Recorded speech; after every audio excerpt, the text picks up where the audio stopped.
বহুল প্রতীক্ষিত ঢাকা বিমানবন্দরের থার্ড টার্মিনাল অবশেষে আধুনিক রূপে দাঁড়িয়ে গেছে।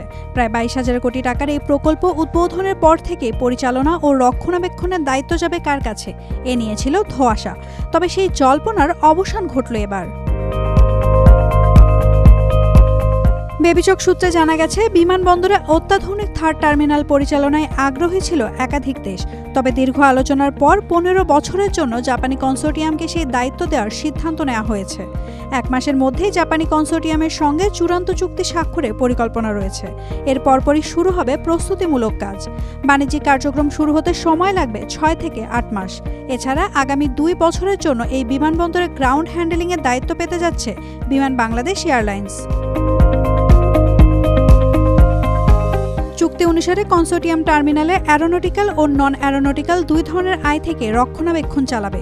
মুনাফার একটি অংশ পাবে জাপানি কনসোর্টিয়াম, আর একটি অংশ পাবে বাংলাদেশ সরকার। বর্তমানে বিমানবন্দরের মূল 2টি টার্মিনালের পরিচালনা ও গ্রাউন্ড হ্যান্ডেলিং দেখভাল করছে বিমান বাংলাদেশ এয়ারলাইন্স।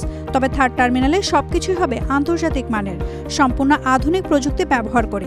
এতে জাপানি ম্যানেজমেন্ট থাকলে যাত্রী সেবা আরও উন্নত হবে বলে মনে করছেন বিশেষজ্ঞরা। 2023 সালে 7 অক্টোবর ছিল টার্মিনালের সফট লঞ্চিং। তবে প্রকল্পের 90% অগ্রগতি থাকলেও অপারেটর না থাকায় এখনও পুরোপুরি বাণিজ্যিক কার্যক্রম শুরু হয়নি। প্রাথমিকভাবে জাপানি কনসোর্টিয়াম পরিচালনা করবে টার্মিনাল এবং পরে বাংলাদেশি কর্মকর্তাদের প্রশিক্ষণ দিয়ে ধাপে ধাপে হস্তান্তরের পরিকল্পনা রয়েছে। আধুনিক প্রযুক্তি, আন্তর্জাতিক মানের সেবা আর সুপরিকল্পিত অপারেশনের মিশেলে বাংলাদেশের বিমান খাতে যুক্ত হতে যাচ্ছে এক নতুন অধ্যায়। এখন শুধু অপেক্ষা সেই চুক্তিপত্রে স্বাক্ষরের। Naomin Asrin, Daily Sun. For more updates, follow us on Facebook, subscribe our YouTube channel, get the latest update on www.daily-sun.com.